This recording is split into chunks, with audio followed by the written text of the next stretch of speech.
Movistar Play te invita a los primeros 3 meses de Amazon Prime Video para que veas las mejores series y películas. Entrá a movistar.com.ar/play y actívalo. Los que somos Movistar, tenemos más.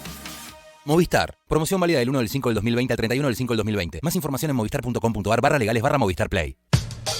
Zayat, Ibáñez, Tonietti, Truco Gallo.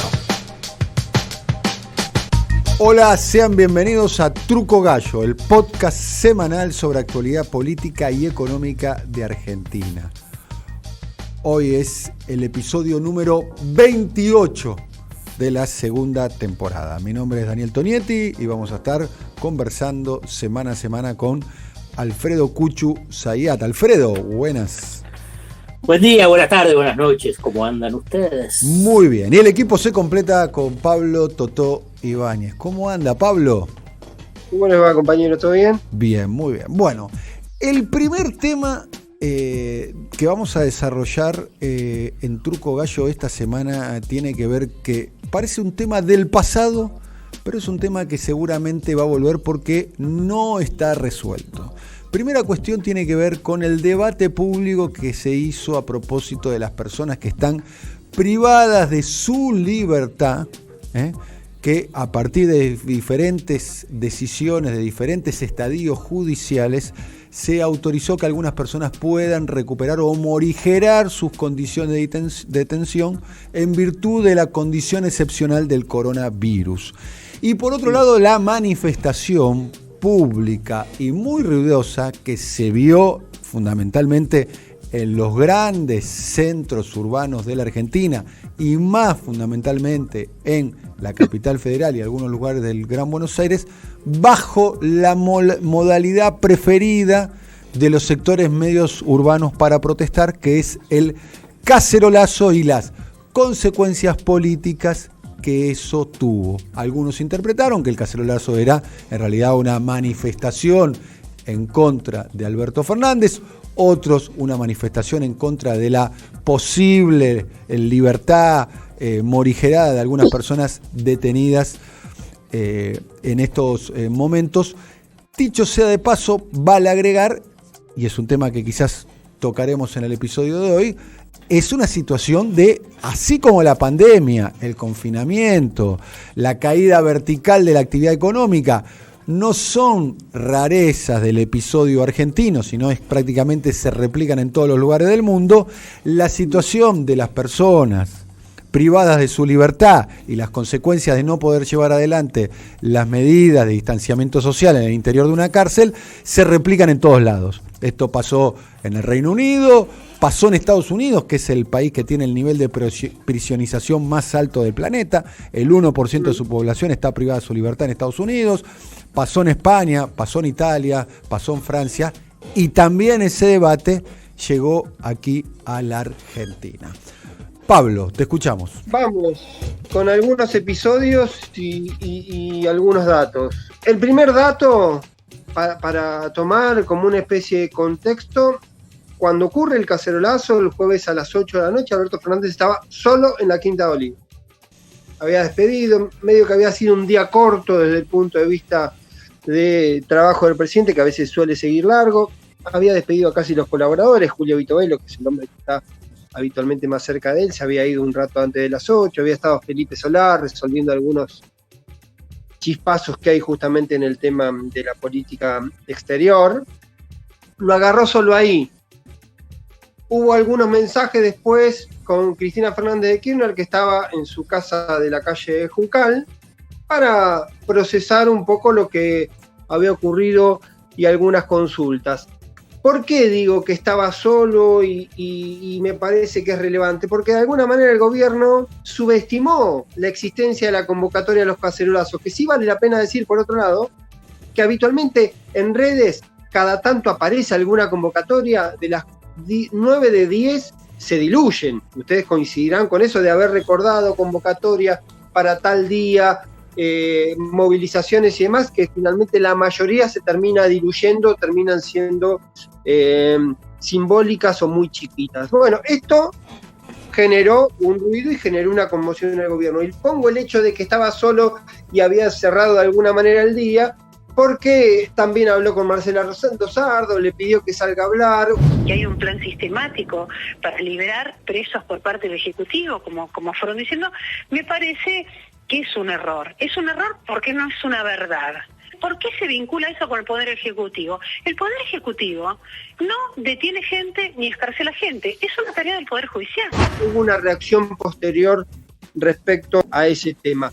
Pero el miércoles anterior había tenido una reunión Alberto Fernández con sus colaboradores, con la gente más cercana, con el grupito ese que siempre tenemos el tema pendiente de explorarlo un poco más, y le estaban diciendo que tenía que dar alguna posición pública, porque el tema estaba sumando, digamos, metraje en los medios, clics en los portales, básicamente porque ahí sí voy a hacer una observación particular, da la impresión que el tema seguridad son esos temas francamente transversales, ¿sí? Porque el tema del delito suele afectar incluso a los sectores más humildes y más vulnerables que a los sectores altos, y el tema genera, digamos, ese factor transversal que suele verse en el interés de algunos candidatos que ponen eso sobre la mesa, como terminan facturando y cobrando y capturando y atrayendo votos de distintos sectores. Pero el miércoles le habían dicho que haga una referencia, y Alberto Fernández, después alguien me decía, habló del tema, pero habló más como abogado, como hijo de un juez. El padre que lo crió, no el padre biológico de Alberto Fernández, fue juez, y hizo esa referencia en Twitter hablando de la cuestión, que no era un tema que correspondía al Poder Ejecutivo, hizo mención a lo que estaba ocurriendo en el mundo, un poco lo que decíamos, un argumento más jurídico que lo que algunos le pedían, que haga una definición más política. Ocurrió finalmente el jueves y entró en escena.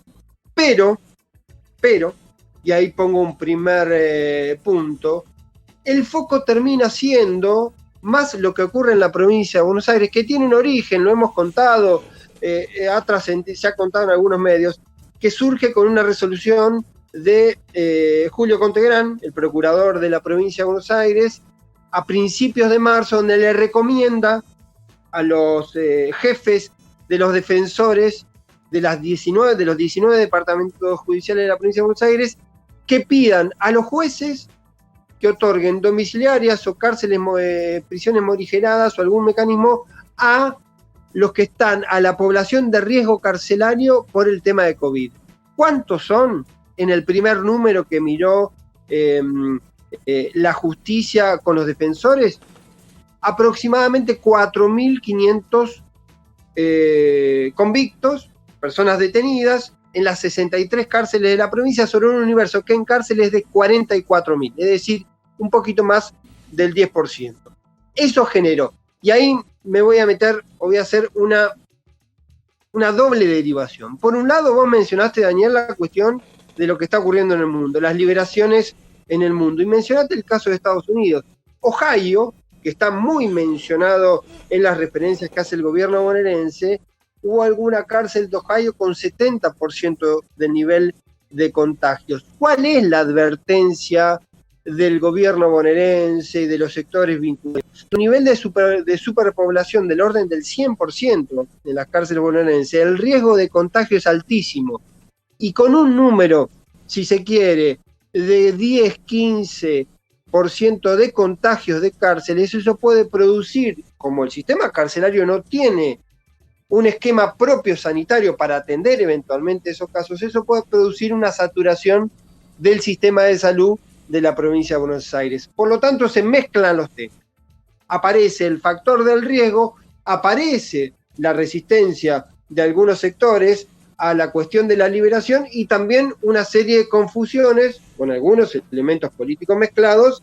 Está la paradoja esta de que, si bien algunos sectores del PRO terminan motorizando el cacerolazo, paradójicamente es un hombre que viene del PRO, como es Contegrán, que fue procurador en la ciudad de Buenos Aires con Macri, después fue funcionario de María Eugenia Vidal y terminó promocionado y promovido por Vidal en el lugar que ocupaba María del Carmen Pochi Falvo como procurador general de la provincia, que es el jefe de los fiscales y el jefe de los defensores, lo cual también es otro tema que los que conocen y están explorando esta cuestión ponen el eje, porque el mensaje aquel de Contegran a los defensores pidiendo que gestionen ante los jueces planteos para liberar o para dar excarcelaciones o prisiones domiciliarias a presos que tenían riesgo de COVID, también fue entendido por los fiscales, porque ahí es un detalle un poco sutil, pero déjenmelo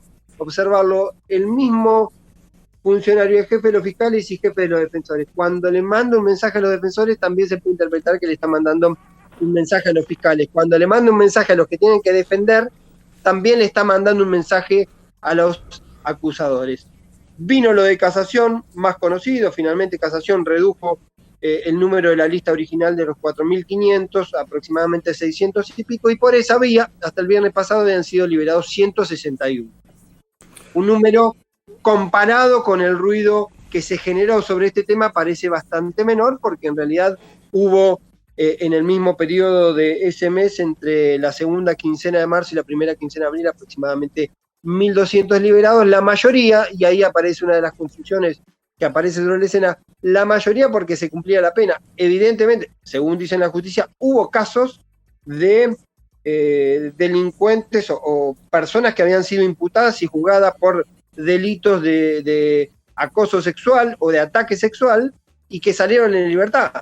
Pero la mayoría, según por lo menos la información que da la justicia, era porque se habían cumplido sus condenas y por eso habían coincidido. Entonces, en este proceso de que salieron en libertad 1.200 de la provincia de Buenos Aires aproximadamente, eso tenía que ver o generaba esta confusión, qué salió por una vía y qué salió por otra vía. Un detalle con eso, 7% me decían el otro día de los presos que están en las cárceles bonaerenses están con delitos de lo que se define genéricamente como ofensor sexual. 7%, un número que me pareció muy alto.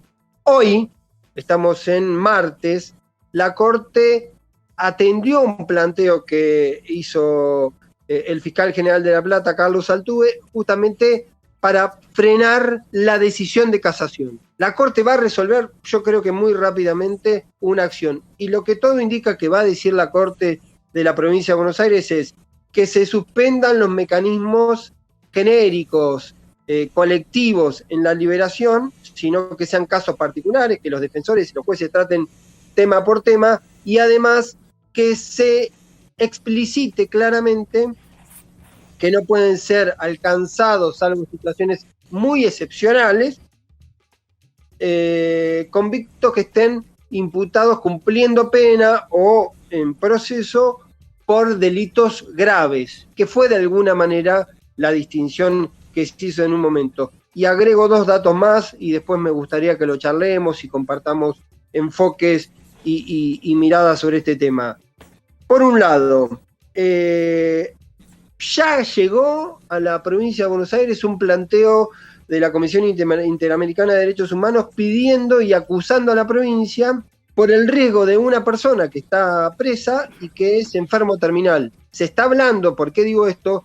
Cuando se hizo la discriminación de 4.500 casos sobre la población carcelaria, se está hablando de los que tienen riesgo, grupos de riesgo serio, enfermos de SIDA, enfermos de tuberculosis, gente que tiene problemas, por ejemplo, de diabetes, de distintos tipos de gravedad, mayores de edad. Entonces, ahí aparece el planteo que en algún momento se va a poner sobre la mesa cómo administrar esa situación a partir del impacto que podría tener un pico crítico en las cárceles sobre el sistema sanitario general de la provincia de Buenos Aires. Esto es lo que se va a venir. Y cuando salga la resolución de la Corte, que todo indica, como decía, va a pedir que se analice caso por caso, se excluya a los vinculados a delitos graves, el gobierno de la provincia de Buenos Aires está preparando una convocatoria a los distintos actores políticos y también los distintos actores del sector judicial y de todo el universo que tiene que ver, incluso las familias de víctimas y demás, para ver cómo se le encuentra o se establece una especie de mesa de discusión sobre qué hacer con esa bomba de tiempo que son las cárceles vinculadas a la pandemia. Esto va a ocurrir, yo creo, que en los próximos días, así que habrá que ver cómo sigue lo demás. Primicia. La Corte suspendió el habeas corpus que permitía liberar a cientos de presos. El máximo tribunal aceptó el recurso de la Fiscalía. La admisibilidad. Claro. Aceptó tratarlo y quedó en suspenso. Claro, queda en suspenso la medida, ¿no? Hasta que se analiza la cuestión de fondo. Y la cuestión de fondo yo creo que se va a conocer rápidamente. Si no es el viernes, va a ser la semana que viene. La Corte está sesionando de manera remota y se están tratando esos temas y todo indica que va a salir por el lado de limitar las disposiciones de carácter masivo o colectivo, sino que sean casos individuales, que se tome cada uno de los casos, y también considerar el factor leve. La discusión, y esto es simplemente un elemento para que uno debe poner sobre la mesa, que es que hay un problema ahí y ese problema es concreto y puede tener derivaciones no solo en el sistema carcelario, sino también en el sistema sanitario general de la provincia, porque si sumás comisarías y alcaldías, tenés más de 50.000 detenidos en la provincia de Buenos Aires. Algún otro datito más. En la provincia de Buenos Aires hay aproximadamente un penitenciario por cada preso y medio. Me decían entre 36.000 penitenciarios sobre 40.000 presos. También tiene la derivación. Hubo un caso, un contagio en la cárcel de Varela que derivó que 12 penitenciarios tengan que ser apartados por la cuestión de la cuarentena. Entonces aparecen factores que tienen que ver hasta el mantenimiento del orden y del personal del servicio penitenciario, cómo garantizar, digamos, el funcionamiento con un eventual pico de contagio, donde naturalmente es muy difícil mantener el aislamiento, con este nivel de hacinamiento que hablamos de la cárcel, una superpoblación de casi 50%, aparece francamente muy difícil imaginar que puedan ponerse las medidas que habitualmente se suelen recomendar para evitar los contagios. Bueno, está claro que hay dos escenas donde el aislamiento social es muy difícil de practicar.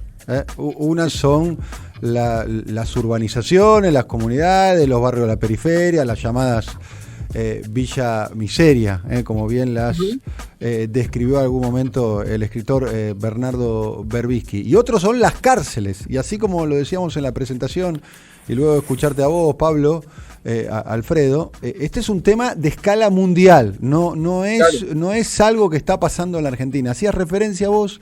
El país con más prisionización del mundo, el 1% de su población es Estados Unidos, tiene 2.3 millones, 2.300.000 personas privadas de su libertad en Estados Unidos.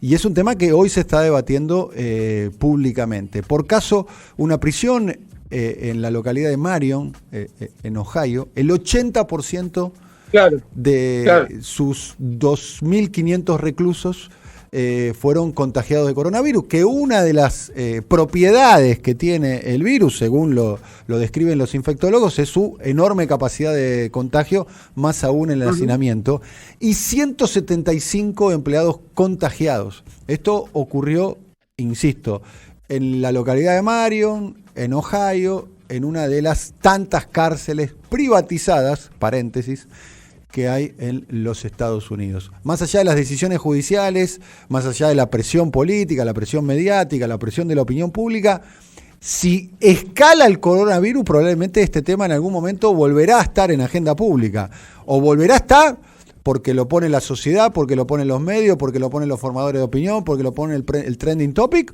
o porque lo ponen los directamente afectados. Lo impone la realidad. Ese es el riesgo. Ese es un escenario que ni en la justicia ni en el gobierno bonaerense quieren ni siquiera imaginar. Claro, o lo ponen los presos, los propios presos, que los presos hay que decir. Déjame ponerte este foco y hacer el poner ahí un punto. Oficialmente, según la justicia y según el gobierno, son 4.500 los que constituyen los grupos de riesgo.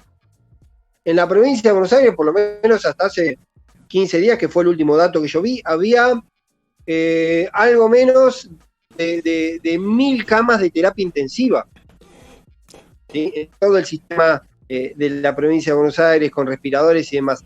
Estamos hablando de un nivel de complejidad ante una eventual crisis, cómo eso puede traspasar abiertamente el sistema carcelario, digamos, y generar una afectación del sistema sanitario en el que está debe estar cubierta toda la población, los 16 millones de bonaerenses. Ahí me parece que, aunque parezca una mirada quizá tremendista, ahí están poniendo el foco, y hasta en ese punto, más allá de que hubo incluso una observación de Kicillof respecto a Comtegrán, diciendo que Comtegrán no había, cuando hace la recomendación, la instrucción a los fiscales, a los defensores, no había detallado que se excluyan casos de gravedad.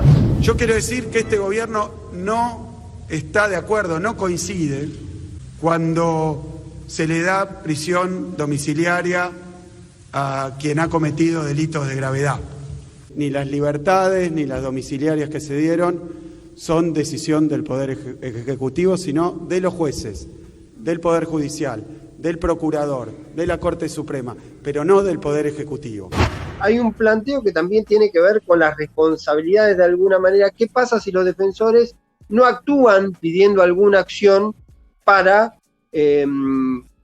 detenidos con alto riesgo de vida por la eventualidad del coronavirus? Entonces se mezclan, como vos decías, lo mediático, la presión política, la razonable o entendible objeción de sectores de la sociedad, y también un problema cierto y concreto que está ahí presente y que parece difícil hoy por hoy de encontrarle una solución, más allá de hacer todo lo posible para que no se no llegue, no entre justamente el coronavirus a las cárceles.